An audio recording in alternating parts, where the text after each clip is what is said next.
Folks, we are still waiting for some committee members to arrive, so as a courtesy, I'm going to just delay a bit so everybody can be here. Thanks.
The House Judiciary Committee will come to order.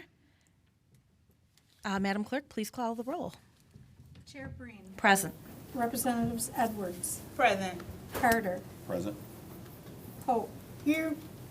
Arbit. Here. Devendorf. Present. Hoskins. Here.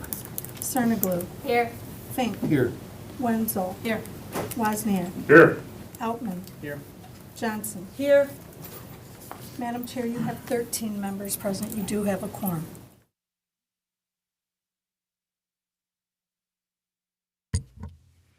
I have a motion from Representative Sergalou to approve and adopt the minutes from the first meeting that we had last week.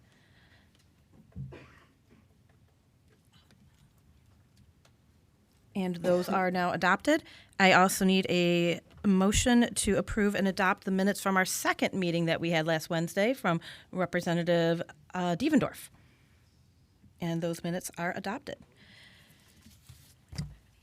We have no absent members. So today, folks, we are taking up House Bills 4003 and Senate Bill 4. And just to be clear, I know that this is a very emotionally charged issue. I know that a lot of people care very, very deeply about enshrining LGBTQ rights into Elliott Larson. I'm going to ask that everybody be courteous and respectful. And we have a lot of people that have submitted cards both in support and in opposition of these bills. But we have so many cards that due to time constraints, we are not going to be able to hear from everybody. I'm going to do my best to accommodate as much as we can. But please note that if you did submit a card or you have submitted electronic testimony, the clerk will be ensuring that those are put into the minutes and they will be part of the official record.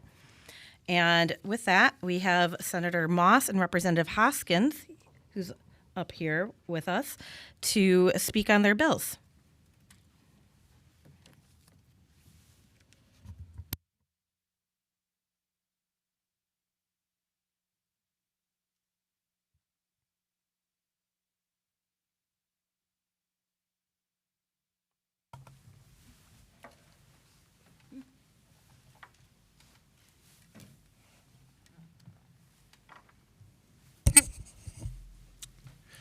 All right. Well, thank you, Madam Chair, members of the committee, for taking up both my bill, House Bill 4003, and Senator Moss's bill, Senate Bill 4. I'm very excited to be here. We are getting close to that last step in making sure that Michiganders here get the full protection that they deserve, making sure that they are able to live their full, authentic selves. For far too long, the exclusion of the LGBTQ community from the Elliott Larson Civil Rights Act has put our community at risk. You could be fired for simply who you loved. You could be discriminated against because of how you express yourself. Our community has been really cast aside without these protections. I think there's this idea out there that there isn't a need for this, or that there aren't really real harms that are being caused by not having these protections, and I can assure you that is not the case.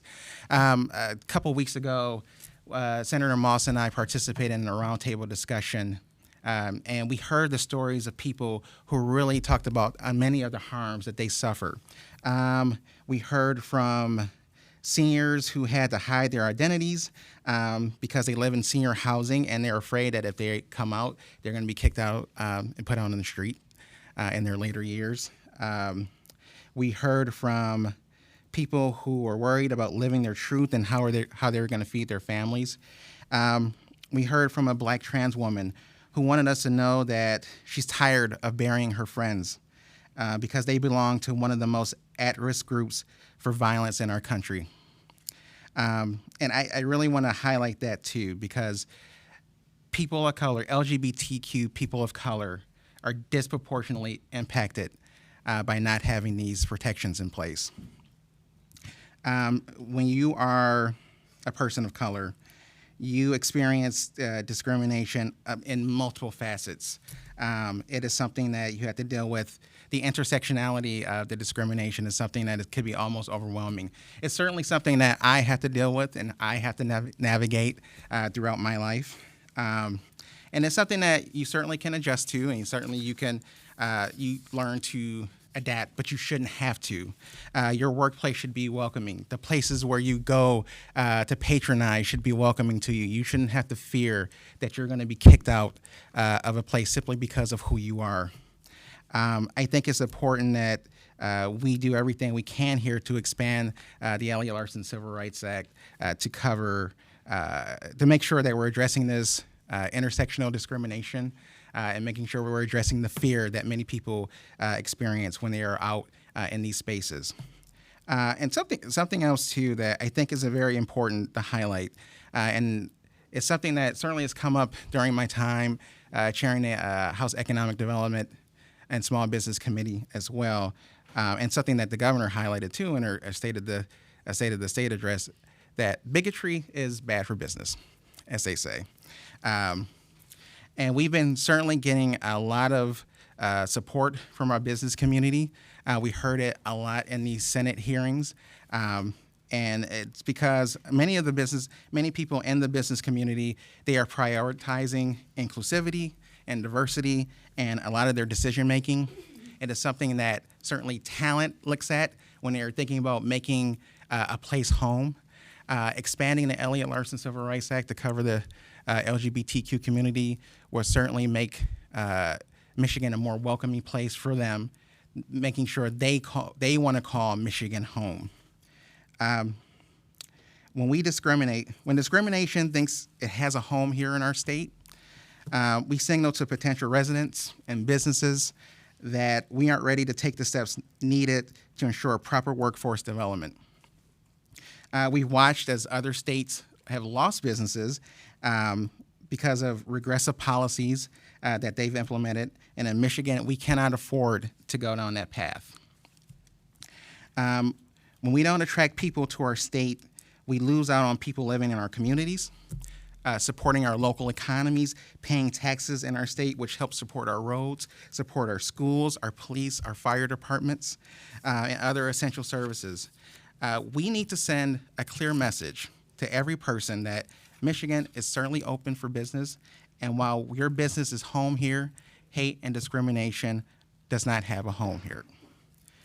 So I want to thank Chair Breen and the members of the committee for taking up this legislation today. I want to certainly shout out all the legislators who have introduced this legislation before us. Certainly want to highlight much of the work that has been done by stakeholder groups, every plaintiff that has brought a case to help get us to this point.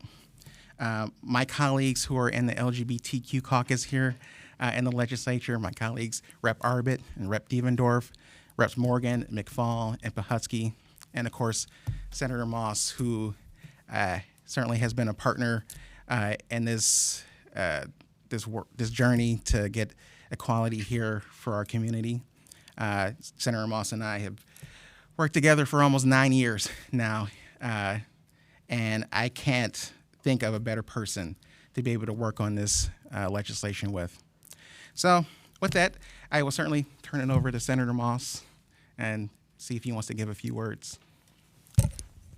Thank you, Representative Hoskins, for your leadership on this issue. Thank you, Madam Chair, for putting this on the agenda, and committee members for listening to our testimony. I think Representative Hoskins really did a comprehensive job about talking about the present, the wrongs that are currently what people are suffering through, and the remedy for that. I do want to talk a little bit about the history of our community and the history of this act specifically. So let's go back 50 years ago, really even more than 50 years ago, to kind of pre-Stonewall days in our community, where the entire existence of an LGBTQ person was unlawful. Unlawful to have relationships, unlawful to find job security, unlawful to be in places. And so the community really had to find unique spaces to gather to live an authentic life. And I think we all know about the Stonewall Inn, and that was one of those spaces, but the bar and many bars throughout the country kept getting raided, and people would be taken from the bars, arrested just because of their identity, and then many times their names were printed in the newspaper, and as a result of just existing, their employer would find out and they'd lose their job. So in June of 1969, the community in New York had had enough, had this rebellion, and it kind of amplified all across the country, including here in Detroit. So Stonewall is on Christopher Street in Manhattan. And in 1972, there was a Christopher Street March here in Detroit named after Stonewall. It was the first Pride March of our community here that had had enough of lack of recognition, lack of respect and dignity, and job insecurity and housing insecurity as a result of that. The first ordinances here, local ordinances, were passed to remedy that, to provide those protections on the local level in 1972 in Ann Arbor and in East Lansing. Many cities, in fact, 50 cities have stepped up where the state has not in the last 50 years. And in all the while this movement is brewing across the country and here specifically in the state of Michigan, Daisy Elliott, a Democratic state representative from Detroit, Mel Larson, a Republican state representative from Oakland County, were gathering together to create a state civil rights act, which states that the opportunity to obtain employment, housing, and other real estate, and the full and equal utilization of public accommodations, public service, and educational facilities without discrimination because of religion, race, color, national origin, age, sex, height, weight, familial status, or marital status is recognized and declared to be a civil right. It didn't include sexual orientation or gender identity. But from the beginning of this committee process, 50 years ago in 1973, advocates were pushing forward on LGBTQ protections in the law. It was not in the final product that was signed into law in 1977, but the first bill to add LGBTQ protections was introduced in 1983 by State Representative Jim Dressel. I hear a lot of people who still work in this town talking about Jim Dressel, a Republican conservative state representative from Ottawa County, who kind of surprised people by introducing this legislation. And I think people kind of understood why this was important to him. It made it out of the committee process, but then got kicked back to the committee process. The chair at the time said, we'll take it up later, and never took it up later. Jim Dressel was defeated in re-election, later came out, and then dedicated his life to this cause. He died in 1992 of AIDS-related complications, and among his final wishes was to see this process play out and this bill signed into law. At the same kind of era in the 1980s, advocates from our community were stepping up where the law did not exist, and we heard from many people then, we still hear from people today who say, well, this discrimination doesn't exist. If it existed, we'd be hearing all about it. Well, if there's nowhere to report it to, what is someone supposed to do? Suffer in silence. But there were courageous people who came forward, including many from our community, namely Jeff Montgomery, who founded what eventually became Equality Michigan, to advocate for our community and our protections, but also take in the data of people who had been discriminated against with no remedy here in the state of Michigan. Many other organizations have stepped up to fill this void because people have suffered. People have been kicked out of jobs. People have been denied housing. People also just have to suffer in silence, not living an authentic life because they know that by living their true and authentic selves, it leaves them vulnerable to economic security and housing security. So ACLU, for example, and I know we have Jay Kaplan here representing ACLU, took in this data from 2013 to 2016, some 350 claims from people here in the state of Michigan who were fired, denied promotions, kicked out of spaces, real people in Michigan who essentially have been kicked out of our economy as workers and consumers. Last year in Senate session, I spent a week just reading the claims one by one by one, and then my time cut off and I would continue it on to the next day. People like a lesbian who was denied a promotion at a pizza place because her boss told her she acted too masculine. A transgender person who was denied a job opportunity at a grocery store, a publicly available grocery store, and was told it was because she was transgender. A gay guy who was in a Coney Island restaurant, and the owner kicked him out because the owner doesn't allow faggots in his restaurant. I mean, some of these are egregious claims that I hope everyone can agree that Senate Bill 4 and the companion House bill is a remedy toward. So legislators have stepped up, have introduced this legislation session after session.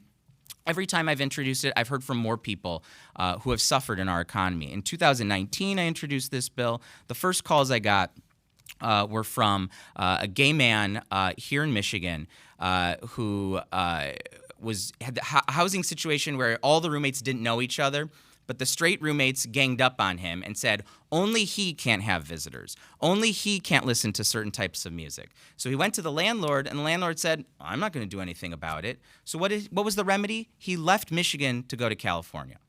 Another trans woman, she was a server at a country club in Oakland County.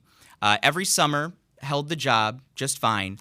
The summer that she transitioned to female to live her authentic and true self, she was denied the opportunity to come back. What did she do? She picked up and left to Chicago. We are bleeding talent as a result of people who just want jobs and housing security, jobs just to provide services available on an open market for folks, and are denied that opportunity. This bill liberates people here in the state of Michigan to live a true and authentic life free from discrimination and provide some housing and some economic and some workplace security for them. This issue has grown in support. I'm like this firm subscriber to this Harvey Milk quote that coming out is the most political thing you can do. We owe it to recognize the people who have pushed these issues as far as we've gotten up until this date to grow in public support. I absolutely agree with Representative Hoskins. This LGBTQ caucus is strong and has grown. You have Emily Devendorf, who has been on this issue for decades, heading up Equality Michigan, Mike McFall, Jason Morgan, Lori Pahutsky. You have Noah Arbit, who's the youngest member of our community serving in the legislature, to demonstrate that this is a generational issue. People who fought 50 years ago and people who are going to fight for the next 50 years. We're not going anywhere. We're not going away. We're not going to live in the shadows. And so this is incredibly important for our community to see some justice when we face discrimination. I want to close with another thing from 50 years ago. Last night was the 50th anniversary celebration of Gigi's. It's a gay bar in Detroit. There are not many gay bars that have celebrated 50 years in this country. And I was there, and there were people there who were literally part of this community from those Christopher Street days during the first Pride March, when Gigi's was just a safe space to gather, to organize, and just to find out that there are people in this society like you, that they don't have to live in a closet alone in solitude. And people all throughout the night just came up to me and thanked us for this effort because it means so much to them. From the people who were there 50 years ago to the generation that's emerging that just wants to live an authentic life. This has been a long journey. We are not asking for any special rights. We are not asking for anything more than what anyone else already has in the act, but we're also not going to accept anything less than equal protection under the law. So thank you, Madam Chair, and I will kick it back over to you. Civil rights aren't like pie. Just because there's, some for all doesn't mean there's less for others. So thank you to the both of you. You are colleagues. You are treasured friends. Thank you for sharing your journey and the historical lessons, and particularly Senator Moss, who's been in the legislature for a while and has found ways to get your point across even through references to Craft Beer Month appreciation. So this has been actually a really helpful presentation from the both of you, and I appreciate your testimony. I do have one question for you before I turn over to Representative Fink. Yes, but my question to you is, the Michigan Supreme Court has already essentially held that sex discrimination in the Elliott Larson Act includes discrimination based on gender identity and sexual orientation. Why is it that you feel we need to add this to the law? So, a very good question. In 2018, the Civil Rights Commission made a decision, an interpretation, that the umbrella of sex protects people in the LGBTQ community. If I had a partnership with a woman, I wouldn't be discriminated against. But because I have a partnership with a man, but for sex, therefore I face this type of discrimination. That interpretation has held in the Civil Rights Commission since 2018. In 2022, the same interpretation was ruled as constitutionally valid by the Michigan Supreme Court. We need the law to catch up to these interpretations and be explicit that sexual orientation and gender identity are protected classes in the law. We all know that precedent, unfortunately, now is just a moment in time and subject to the next Supreme Court, the next interpretation. We're lawmakers. It's our job to clearly put in the law what the intent is, and that is to protect our community from discrimination. So essentially to codify the decisions that have been made. Exactly right. And I've been through this hearing process before. I know that there are folks who will say that this is something new, that this is something radical, that this is going to take away things. This has been the process since 2018. So all of these claims have been heard, and the justice is there. So if it hasn't disrupted the order of society since 2018, since the Civil Rights Commission made its interpretation, or since Roush World last summer, this is not a radical act. This is codifying what the interpretation is and being explicit in the language that sexual orientation and gender identity are protected classes in the law. Thank you. I hope you are able to stay for a few minutes to answer some questions. I am, yes. Representative Fink. Thank you, Madam Chair. I kind of want to follow up on some of that, but I'm going to be disciplined here and ask the first question that came to mind instead. So, Senator Moss, I think I heard you saying, and I appreciate you guys trying to give some frame to what you believe the practical impact of this change would be or wouldn't be. One of the things I think I heard you say, I wrote it down. I don't claim to be a perfect transcriber, but something like you're not asking for any special rights. There is one section where the list of protected classes in the Act is not amended by Senate Bill 4 or by House Bill 4003, and that is in the bona fide occupational qualification defense section.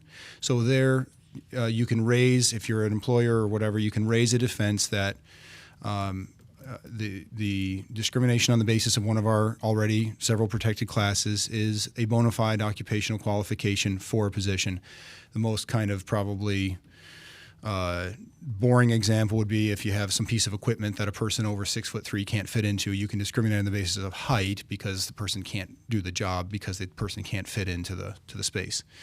So my question would be, why is that the only place where we're not amending the list by these bills? We're not amending the list of protected classes, which would seem to suggest that although you can discriminate against for a bona fide occupational qualification purpose, you can discriminate on all of the other bases in the Act.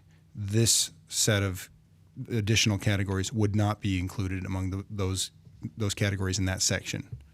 Yeah, that's a good question. As a non-attorney, I don't have the legal background to dive into that section and provide you an answer, but fortunately, we do have attorneys and experts here who are queued up to testify. This might be a quick question for Jay Kaplan coming up. Representative Edwards. Thank you. I am not an attorney. I am a social worker. I am a human. I am someone who cares deeply about individuals' mental health. So I'm wondering that will this act have some impact on the number of suicides within the LGBTQI population? Go ahead. Yes.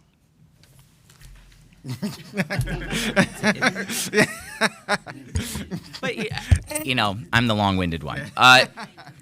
So I look at two classes of LGBTQ people who have suffered as a result of not being a part of this act. You have the people like the 350 claims, the people who have figuratively and sometimes literally been abused and beaten and have suffered from acts of being fired and being put out and being denied services. That's what we can see, and those are the tangible impacts of not being protected. You have a whole class of people who have suffered in silence. Who are always mindful of how they talk, how they act, how they walk, how they stand up, how they sit down. And everything about their complete and whole self is repressed because they don't want to be a bother at work. They don't want to be called out at work. They don't share anything about their personal life at work. They don't bring a partner to the holiday party. They don't show up as their complete and whole selves. And the mental anguish that these people suffer through in silence is exactly what we're trying to remedy here. That they can live their true and authentic lives at work, in their home, at the restaurant. I'm in a committed relationship. I still think twice about sitting on the same side of the restaurant booth. I'm like the outest person in Michigan, and I still think twice about holding hands down the street because I just don't know. I don't know what will happen. I don't know what jeering will take place. I don't know where I'm at. It relieves that type of burden. Thank you for the detailed answer. Representative Outman. Thank you, Madam Chair, and thank you both for being here today. Rep. Hoskins, I'm still getting to know you, but Senator Moss, I've known you for many years now, and while I don't always agree with you, I agree with you that no matter who you are, you should not be discriminated against. All people have rights, and I think we could all agree on that. And I'm for the expansion of the Elliott civil rights protections that we have, but I do have some concern with the lack of religious protections. And my question to you both is, as the sponsors of the bill, are you open to some changes that would address my concerns on that front? Thank you for the question, and I appreciate that. And Representative Outman and I have known each other for a long time, but many of you I'm speaking before for the very first time. I'm a person of faith. My religion is probably the most important aspect of my life. Went to Hebrew school, an adherent to Judaism. I rose into leadership in my synagogue to serve on the board. I'm a person of faith. I don't feel in my faith that there's a conflict between my religious values and my sexual orientation, and neither do my religious leaders. But I do understand that there are those who have different interpretation of text. Fortunately for all of us, adherents of a religion are protected within our religious institutions. A Catholic couple cannot come into a synagogue and expect the rabbi to marry them. An LGBTQ couple cannot go into a Catholic church and expect the church to marry them. So there's also protections for a religious institution. There's a Supreme Court case, Hosanna Tabor Church and School versus EEOC, which the Supreme Court ruled that a religious institution has wide latitude in hiring and firing those who perform religious duties. We had religious amendments offered into the state Senate, but all of them would still create a gap for the restaurant owner to say, my religious values trump your ability to be served in my restaurant. So we still haven't struck a balance that when it's goods and services available on an open market for everyone to attain, we have to ensure that it's open and accessible for everybody. And the Supreme Court recognized this principle 150 years ago and said, if everyone was a religion unto themselves, then everybody would be a government unto themselves. And government would exist in name only. So I struggle with the language. All of the language that I've seen still gives that restaurant owner the ability to put out somebody, as long as they claim it's part of their faith. Gotcha. Is there a way to tailor that so it would make you comfortable with some of these changes? Because I got to tell you, we would be an outlier for every other state that has these protections for transgender and LGBTQ members. I would add, too, because we're so late to the game on this and other states did pass it, there's been court rulings that have guided that and have narrowed it since then. This is also a good question for Jay Kaplan. No, I understand, but, I mean, you just said earlier that the Supreme Court has already ruled on some of these issues, and why not codify that? Why not codify what you just had mentioned with some of these other rulings? So there is no LGBTQ person, I believe, in litigation against Hosanna Tabor. Just since Roush World last summer, there are 3 Catholic entities that are suing in response to that. I think the priority has to be protecting the community that's under threat right now. Well, I appreciate your willingness to listen to me. I hope you'll maybe consider these changes moving forward. I just tell you, you would be a hero to the residents of my district if you would consider some of these. And again, I just appreciate your time. Thank you. Thank you. Thank you, Representative Outman. Representative Arbit? Asked and answered. Thank you. Okay. Representative Johnson? Thank you, Madam Chair. Appreciate you being here. I can speak for my colleagues and myself.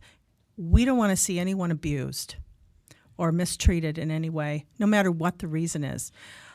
Just for balance here, the number one reason statistically for people being fired is personality differences. And so I don't know, if we took a poll of people in this room, probably 3/4 of us have been fired for one reason or another, and most of the time you never even find out why. So it's a at-will state for employment, and it's a little bit of a tricky business, even to defend yourself. Given that, do we have any lawsuits where LGBTQ folks have lost the lawsuit in Michigan in the past 10 years because of discrimination in this type of situation? Again, another question for those who might come behind me to answer, because I don't know the specific answer to that. But I can respond to that with a few different ways, because it's an opportunity to talk about how Elliott Larson works. So for 50 years, this act has been refined with the other protected classes.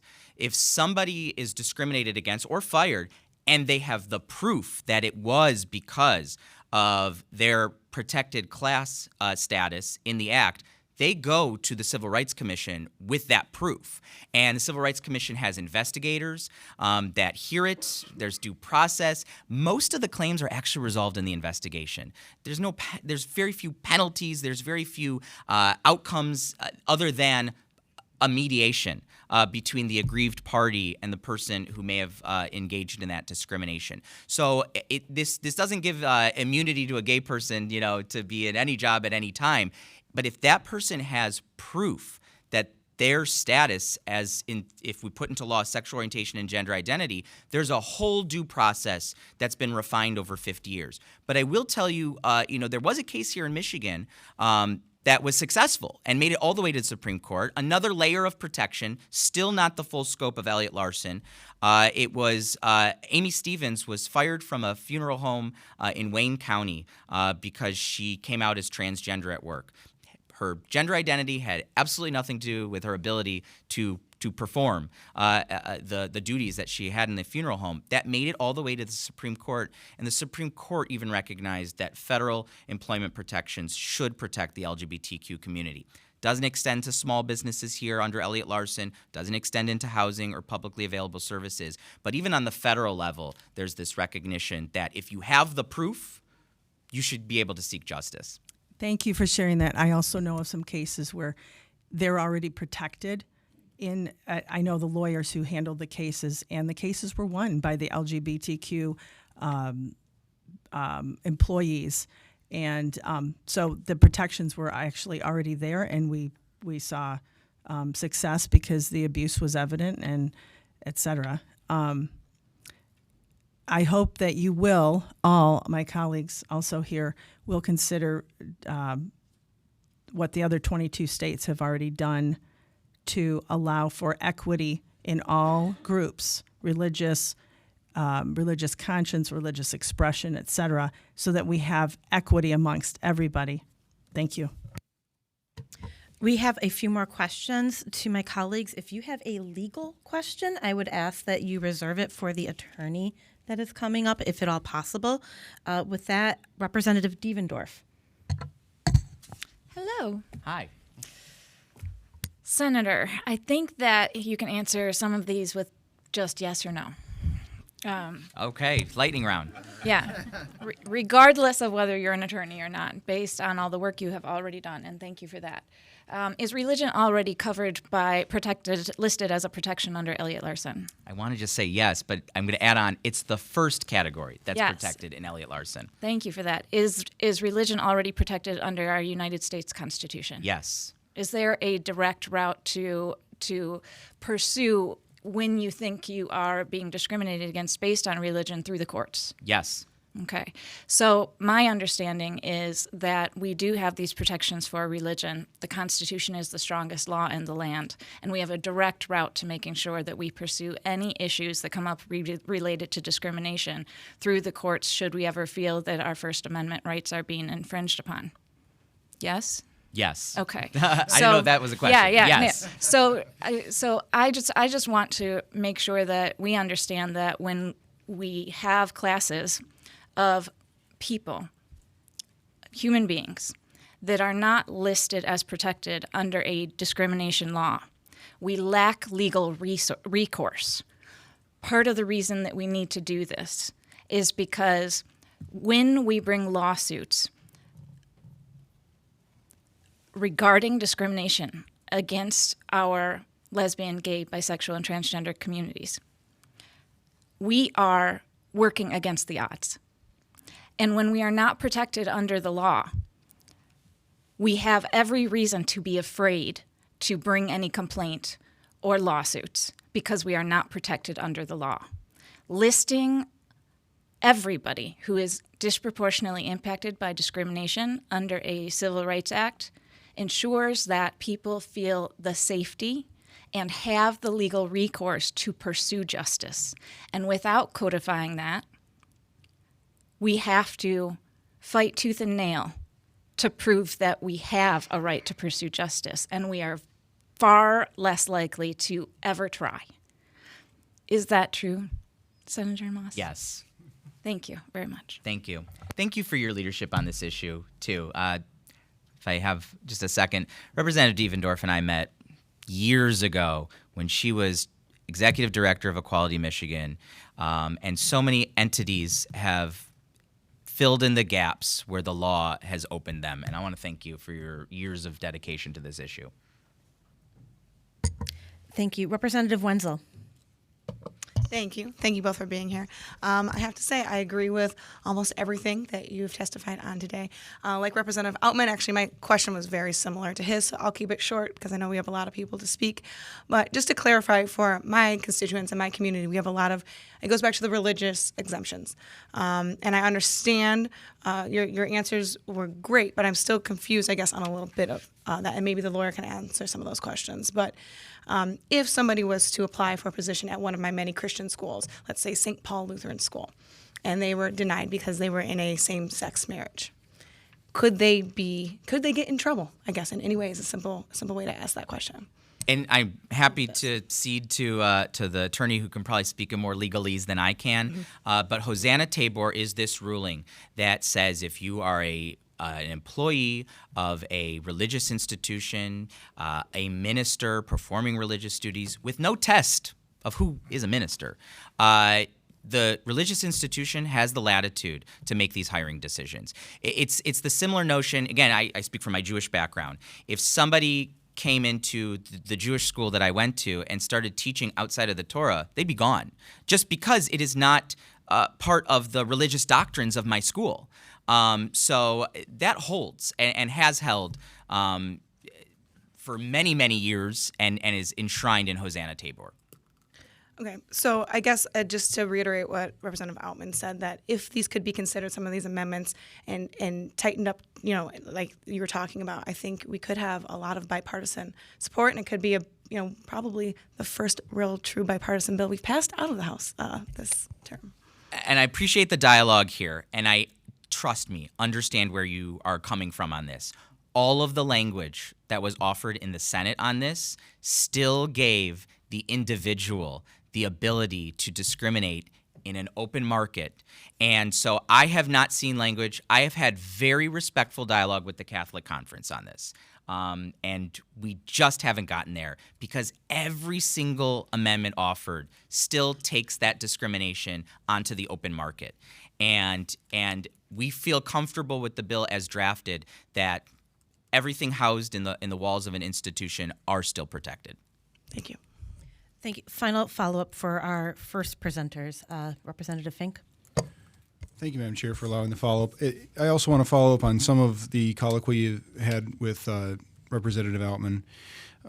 First on this, I understand your response about, well, if the Hosanna Tabor case is a case that could be codified, and Roush World is a case that could be codified. I understand you're saying you think that in terms of timing, you'd rather do the Roush World case now, but I mean, there's really no reason we couldn't do both, right? I mean, we could maybe by some amendments that have been proposed, codify the same protections that the United States Supreme Court says the First Amendment already gives us in Hosanna Tabor at the same time that you're codifying the interpretation that the Michigan Supreme Court gave to the already existing Elliott-Larsen Act with these changes, right? I mean, there's really no reason we couldn't do both at the same time, is there? So again, this is probably better answered by those on the legal side. As these amendments were being drafted and voted down in a majority vote in the Senate, I could be wrong here. So I just don't know that we've ever taken a federal case and codified it into state law. You might know better than I do, but this is why we didn't want to get into that space. There are better legal scholars who can answer this question than me. Sure. Okay. And so I guess just the final kind of point in this follow-up is, it seems to me that we should never look solely to another branch of government, whether it's another level of government, the federal government, or the judiciary generally, to vindicate the rights of our citizens when it is also our job. And so I want to say, I think we need to take that seriously and not simply say this, this Supreme Court has said X, and so we're done with it. We certainly could provide additional protection, for instance, if Hosanna Tabor is insufficiently broad to protect religious liberty, which is a perspective some people obviously have. But I guess just to put the final point on it, based on your testimony today, my understanding is that if there were an amendment offered that did not address privately held companies or individual issues, but simply addressed religious organizations, based on your testimony today, it sounds like you wouldn't have a problem with that. I'm not going to commit to something I haven't read. Yeah, the text itself would matter, but if it was focused only on a religious, charity / religious organization, I mean, we have religious corporations in our business organizations. If it was only that, it sounds like the objections you're raising about public accommodations wouldn't apply.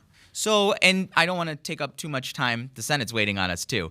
I'd love to engage in a dialogue with you because in the entirety of pushing forward on this legislation, nobody has yet to still explain to me what's being taken away from a religious person. Nobody has articulated that. Nobody has presented that where it's not already currently protected. I can tell you what's being taken away from LGBTQ folks. And I don't mean this with disregard to religion. These are my values too. Nobody has made a case that here are the things that Senate Bill 4 takes away from us. I don't know what it takes away from religious institutions. All right. Thank you. I understand we have to go. Before I send you on your way, Senator Moss, you quoted Harvey Milk earlier, and he once said, if you help elect more gay people, that gives a green light to all who feel disenfranchised, a green light to move forward. So thank you for your work. And with that, I'm going to call up Wendy Block. Thank you. From the Chamber of Commerce. And going forward, colleagues, again, if it is a technical legal question, please reserve that for the attorney from the ACLU who will be speaking. And I ask that all further questions and testimony be as brief as possible so we have time to vote. Thank you, Ms. Block. Good morning, Madam Chair and members of the committee. My name is Wendy Block. I'm Senior Vice President of Business Advocacy and Member Engagement for the Michigan Chamber of Commerce. We appreciate the opportunity to be here today on behalf of our members, who are approximately 5,000 job providers across our great state. Our members are in all 83 counties. They represent pretty much every industry sector across our state and are of every size and type, but about 80% of our members are classified as small business, and the largest industry we represent is in manufacturing. We're pleased to be here with you this morning to voice our support for Senate Bill 4. In Roush World v. Michigan Department of Civil Rights, which was decided by the Michigan Supreme Court last July, the court stated that discrimination on the basis of sexual orientation constitutes a violation of the Elliott-Larsen Civil Rights Act as currently written. A lower court decision previously held that the Elliott-Larsen Civil Rights Act banned discrimination on the basis of gender identity, and that decision was left intact by the Michigan Supreme Court. So this is a law today, and we believe it is the time is now to codify this Supreme Court decision into Michigan law to ensure that everyone who lives and works in our state is treated with fairness and respect. We support non-discriminatory hiring practices and giving every employee equal opportunity under the law, regardless of anything, really, their race, their religion, their color, their national origin, their age, their sex, their weight, their familial status, their marital status, and now their sexual orientation and gender identity. So, I think most can understand that we generally do oppose more governmental interference in employment decisions. We do support this policy change and believe that adding carefully drafted protections for sexual orientation and gender identity could help foster an environment where Michigan's diverse workforce can reach its full potential without fear of discrimination. And we are proud to be here today and to ask for your yes vote on this legislation. And I'm happy to answer any questions. Thank you for your testimony. Okay, thank you. Mr. Kaplan?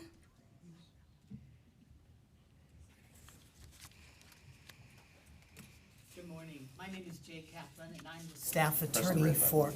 Press the red button. Thank you. Good morning. My name is Jay Kaplan, and I'm the staff attorney for the ACLU of Michigan's LGBTQ project. I've been in this position for the past 22 years. This is a special moment, a proud moment for the state of Michigan, as our legislature is poised to at last pass fairness and equality for LGBTQ residents in the state of Michigan. To characterize this legislature as long overdue would be a serious understatement, because for more than 4 decades, generations of LGBTQ activists and allies have attempted to amend our civil rights laws to include the categories of sexual orientation, gender identity, and gender expression. And each time such legislation was denied a committee hearing by previous House and Senate leadership, and thus denied a vote. And yet, during the past 22 years, the ACLU of Michigan has heard from hundreds of LGBTQ residents who've been discriminated against in employment, housing, education, and public accommodations. The collateral damage caused by losing employment, being denied housing, being bullied and harassed at school, and being denied access to medically necessary health care can be recounted in each and every one of their stories. The loss of income and the impact on finances, becoming homeless, dropping out of school and contemplating suicide, developing both physical and mental complications due to the lack of medical care. These are just some of the consequences of decades of discrimination against LGBTQ people in our state. I'm going to skip ahead because I think Senator Moss has addressed some issues regarding Amy Stevens, her case. That was the ACLU of Michigan's case that we took all the way up to the United States Supreme Court. And I think we've already addressed the issue about why we need to codify the Rauch World decision. But in response to some opponents of this legislation who maintain that according LGBTQ people the same dignity and fairness as other residents in our state violates the religious freedom of those who would choose to discriminate, we would like to remind this body that religion is a protected category under ELCRA. The ACLU is both a strong advocate and supporter of freedom of religion guaranteed under our Constitution. For more than a century, we have defended the right of religious institutions to be free from governmental interference when it comes to that institution's religious activities. The First Amendment provides for a strong separation of church and state and recognizes that religious institutions and people of faith are entitled to hold their sincerely held beliefs. It is within this framework that we can state that these amendments to Elliott Larson are not going to require a church to officiate a wedding between a same-sex couple, nor will it require a church or a mosque or a synagogue to hire an LGBTQ person to carry out its ministerial functions. However, there are some opponents who have argued that when it comes to LGBTQ people, there's a right to discriminate in non-religious activities because of their faith beliefs. Our Constitution has never recognized this purported religious freedom. Our courts have refused to permit individual religious beliefs to be used as a sword to harm others under civil rights laws with regards to non-religious activity. During the 1960s, this same argument was used to evade civil rights protections on the basis of race. Restaurant owners in the South argued that because their religious teachings told them that God put people on separate continents, they should not have to serve African American patrons. The courts did not recognize, nor did legislative bodies provide for this exemption, and they should not do so now. Such an exemption for LGBTQ civil rights defeats the underlying purpose of having a civil rights law.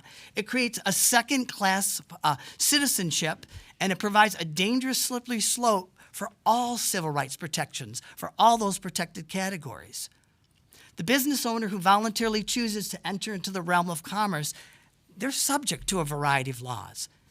Let's say it's a store owner. That store must comply with zoning ordinances, occupational health and safety codes and standards. They have to deduct Social Security taxes from their payrolls. And they also must comply with civil rights laws. For decades, people of faith have complied with ELCRA with regards to non-religious activity under the already established protected categories. And there's no reasons why that should have to change when LGBTQ people are involved. I sit here today proud of the progress that we have made on LGBTQ rights in Michigan. The time to amend ELCRA to include LGBTQ people in its protections has been a long time coming, and it's been long overdue. And the time to do this is now. Thank you. Representative Fink. Thank you, Madam Chair. So I want to ask a question about the exact limits that you understand there to be on the religious activity versus the non-religious activity of a religious organization. So if you were a church-based adoption agency and your motivation for having the adoption agency in the first place is some sort of religious commitment, to charity and taking care of orphans. I mean, these are in probably most, if not all of our major religions, some sort of compulsion to take care of those less fortunate than yourself. And so many religious charities are started for reasons like that. And the religion, whether it was some form of Christianity or traditional Judaism or Islam or something like any of these, included some restriction on marriage. We can imagine for purposes of today that it's restricted to the traditional definition of marriage between one man and one woman, but it could also be, numerical, no polyamorous couples or something like that. And so the adoption agency wanted to limit who it would help provide adoptions for to married couples that are not of the same sex or otherwise kind of not conforming to their traditions' religious commitments. Would that adoption agency be obligated under the changes we're talking about today to either close or be subject to lawsuits for taking that position as regards to the charitable work that they do? If it's a private adoption or foster care entity and it's not taking government funding, serving as an agent of the state, it would be allowed to decide who and whom they wish to work with.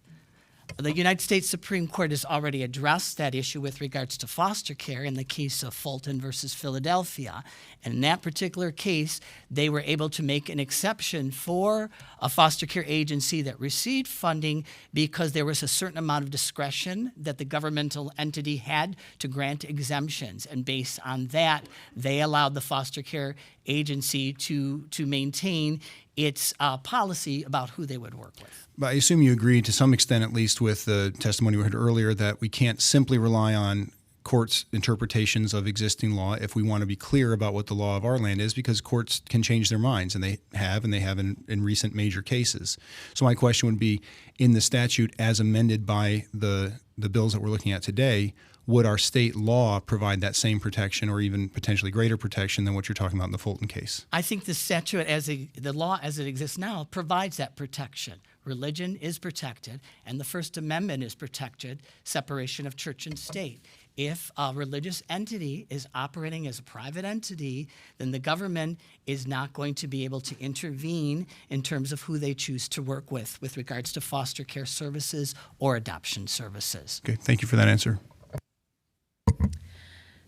We're asked a lot of questions about religious exemptions. I myself am Catholic. Are any religious institutions or organizations protesting the provisions of Elliott Larson that says they cannot discriminate on the basis of race? I have not heard about that, and some of the amendments that have been introduced would say we will comply with regards to religion, race, and ethnicity, but we are requesting this exemption when it pertains to sex and the amended categories of sexual orientation, gender identity, and gender expression. So from what I understand, the religious organizations they're not protesting about the provisions that require them not discriminate on weight, age, marital status. Just simply this one provision is the area that they think they would be allowed to discriminate. I have not heard about that. And I think you bring up a very good point, Representative Breen. Anytime you start creating exceptions, you run the risk of the entire civil rights laws being undermined, and in terms of those protected classes, because you can have individuals who hold a religious belief regarding another protected category that they should be exempt from that. And we run down this very slippery slope that calls into questions all our laws and our ability to enforce those laws. Okay. Thank you. Representative Johnson, please very quickly, because we need to start voting in the next few minutes. Thank you, Madam Chair. Thank you for being here. The elephant in the room is the wedding venues, privately held, not receiving any government funding. Do you believe that every wedding venue should offer weddings to anybody, whether it's 3 people getting married, a man and a man, a woman and a woman, or a man and a woman? Do you feel they should all be treated the same? And will there be any respect for wedding venues that are already under fire right now in this state? And they stated right from the get-go, we're a Christian wedding venue and this is our beliefs and we're not trying to hide anything. If you decide that your wedding venue is open to the public, you're considered to be a public accommodation, and you fall under those provisions of the civil rights laws. As I mentioned before, you may have very sincerely held religious beliefs. No one's questioning that. But if you choose to enter voluntarily into the realm of commerce, to rent out a space to have a wedding or to enter in other businesses, and you say you're open to the public, you can't pick and choose who out of the public you're going to be able to serve. You're subject to various laws, including civil rights laws. And so unless you're performing a religious ceremony as connected with your venue, if you're just renting out the space to hold weddings, you would be subject to the requirements under the public accommodations provision, which holds true today under our current civil rights law.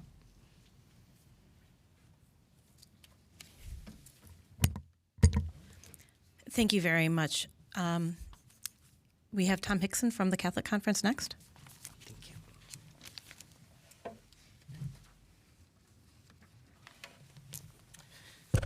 Thank you, Madam Chair, members of the committee. I think there's been a really good discussion here about the crux of the matter here, and it is involving some of these religious exemptions.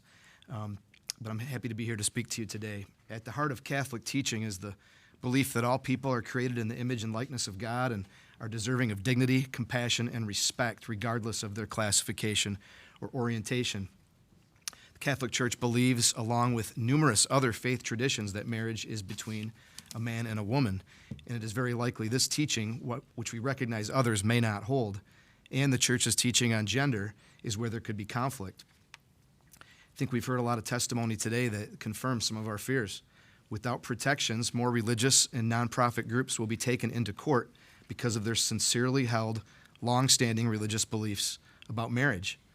To be clear, we're not talking about only religious ceremonies. The Catholic faith requires us to serve others in our community, and great examples include the establishing of hospitals, schools, food pantries, counseling services, and other ways to help the poor. And it's in these areas we are looking for protections. We're advocating for the protection of religious entities, and I shared with Senator Moss a second version of my amendment that was limited only to religious entities, and unfortunately that never got offered in committee. Should we force a Catholic hospital to perform transgender reassignments? Should a parish hall be forced to host a same-sex wedding reception against their doctrine? Does it make sense to force Catholic mental health or behavioral services to offer same-sex marital or transgender counseling? Faith-based jobs and services are just different than corporations and the government. They should be able to hire and offer accommodations in line with their religious convictions, because religious convictions are what inspire their works of service in the first place. There are many areas of this act that, after this passes, will now be ripe for legal conflict against faith organizations, but two stand above the rest: accommodation, government contracts and grants, and employment. We've already seen discrimination against the church as it relates to Catholic Charities' work at the Mexican border, helping human trafficking victims, and also for providing foster care and adoption, as we were just talking about. As you know now, all 22 states that have added sexual orientation and gender identity have set the precedent to include religious protections and has the federal government in its civil rights laws. Let's ensure that this law meets constitutional muster. The policymaking process should attempt to protect the rights of all different groups of people.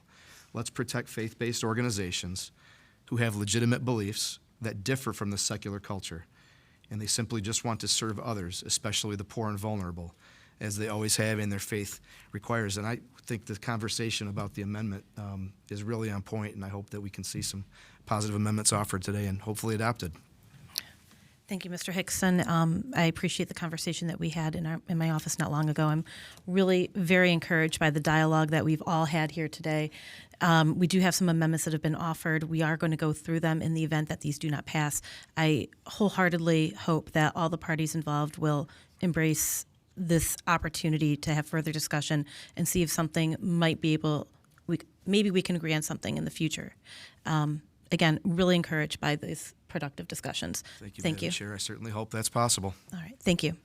Aaron Knott, briefly, thank you.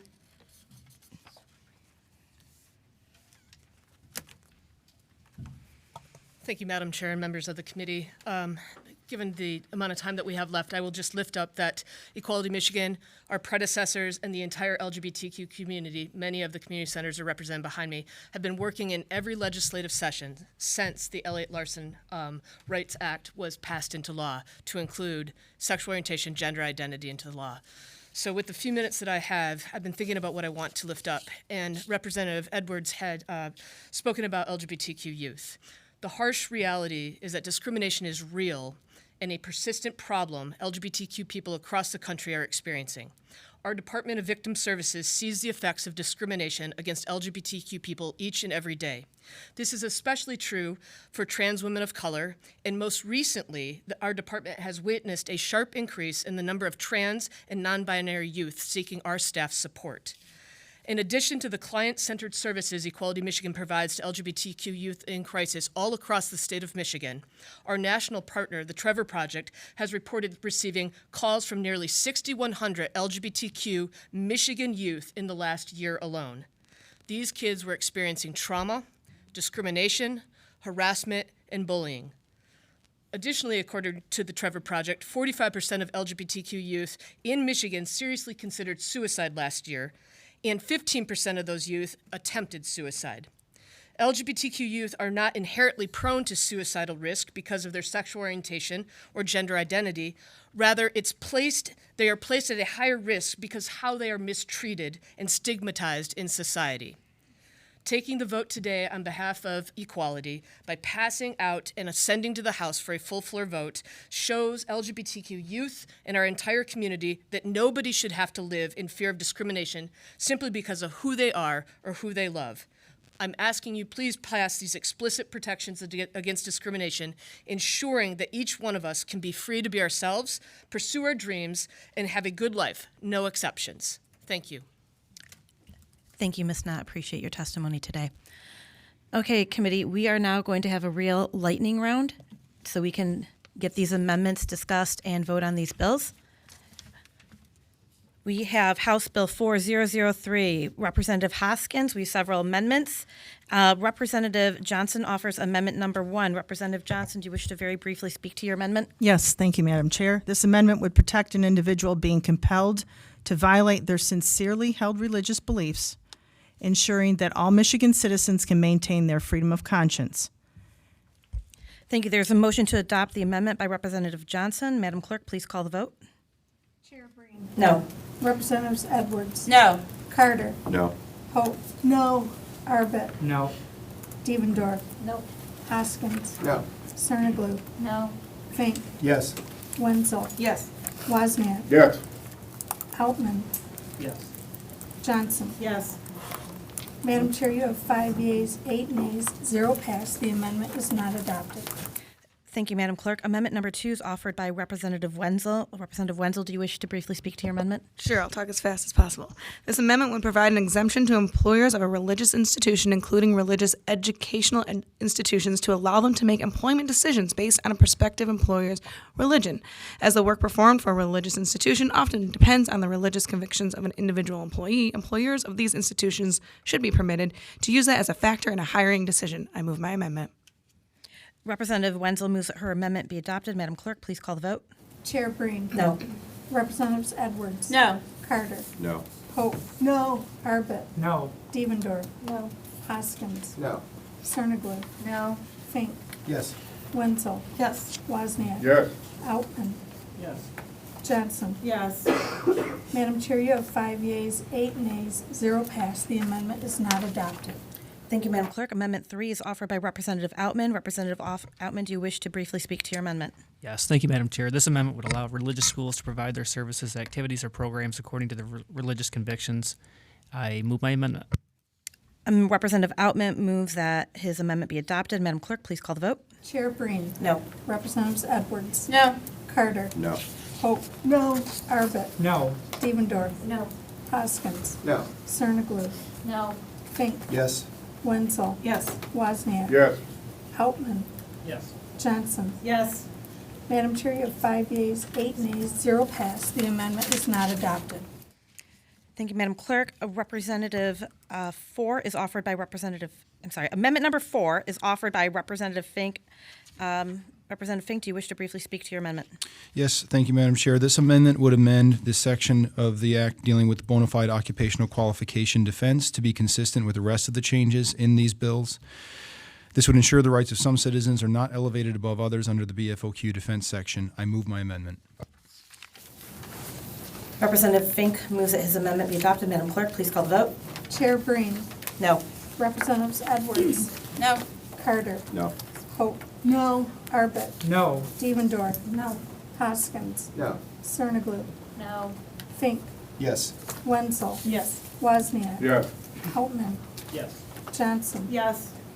Madam Chair, you have 5 yeas, 8 nays, 0 pass. The amendment is not adopted. Thank you, Madam Clerk. Amendment number 5 is offered by Representative Wozniak. Representative Wozniak, do you wish to briefly speak to your bill? Amendment, sorry. Thank you, Madam Chair. Just one remark before I read the amendment. In my immediate family, I have 2 same-sex marriages for my relatives. We don't see in our family the type of issues that we've got. Now, I'm not denying they don't exist, but I'm really afraid about the hostility that I sense from the other side with religious freedom. And that's what I think could be a problem with this bill. Otherwise, like I say, I've never seen that in my family, but that's me. Religious Freedom Restoration Act.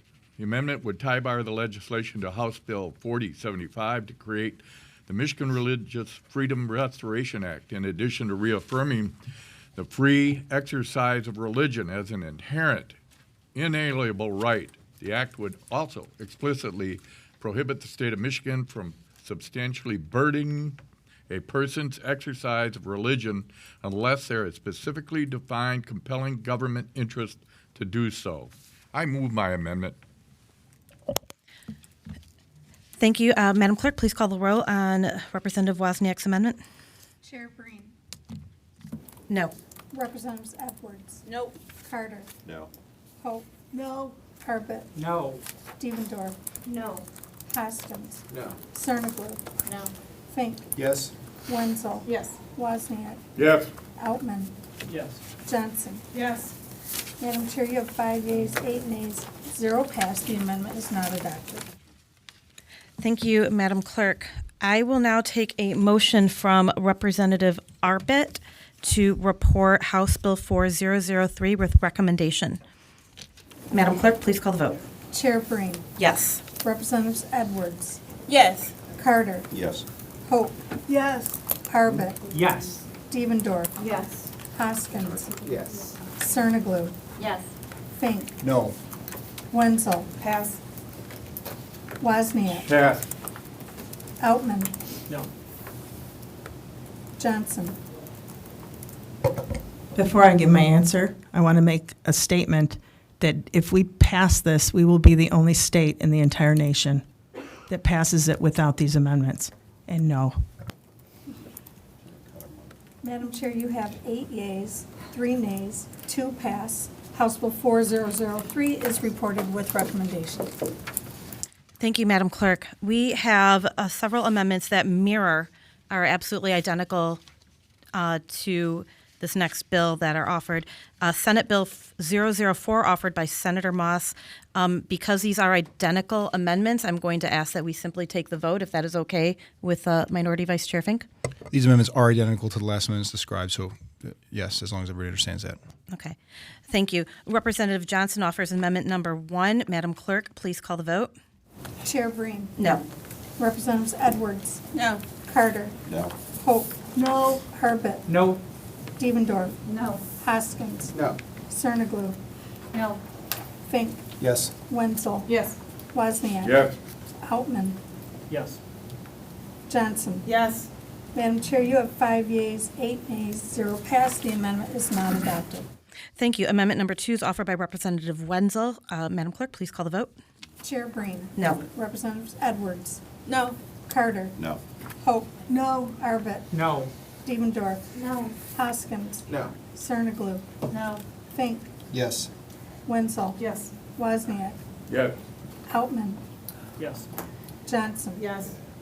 Madam Chair, you have 5 yeas, 8 nays, 0 pass. The amendment is not adopted. Thank you. Amendment number 3 is offered by Representative Outman. Madam Clerk, please call the vote. Chair Breen. No. Representatives Edwards, Absolutely not. Carter. No. No. Carter, No. Hope. No. Arbit, No. Devendorf, No. Hoskins, No. Cerniglu, No. Fink, Yes. Wenzel, Yes. Wozniak, Yes. Outman, Yes. Johnson. Yes. Madam Chair, you have 5 yeas, 8 nays, 0 pass. The amendment is not adopted. Amendment number 4 is offered by Representative Fink. Madam Clerk, please call the roll. Chair Breen. No. Representatives Edwards. No. Carter, No. Hope. No. Arbit, No. Devendorf, No. Hoskins, No. Cerniglu, No.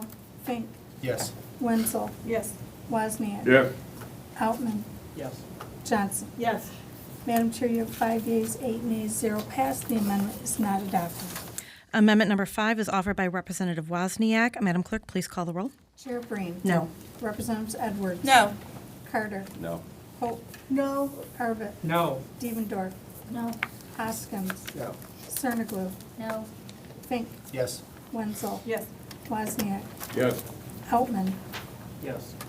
Johnson. Yes. Madam Chair, you have 5 yeas, 8 nays, 0 pass. The amendment is not adopted. Thank you, Madam Clerk. And now I will take a motion from Representative Devendorf to report Senate Bill 004 by Senator Moss with recommendation. Madam Clerk, please call the vote. Chair Breen. Yes. Representatives Edwards, Yes. Carter, Yes. Hope. Yes. Arbit, Yes. Devendorf, Yes. Hoskins, Yes. Cerniglu, Yes. Fink, No. Wenzel, Pass. Wozniak, Pass. Outman, No. Johnson. No. Madam Chair, you have 8 yeas, 3 nays to pass. Senate Bill 4 is reported with recommendation. Thank you, Madam Clerk. I want to thank everybody in the room for being here today. If you submitted a card or electronic messages, they will be included in the minutes. And I would like to thank everybody also for being respectful to one another. And I'm ready to move forward, and this committee is adjourned.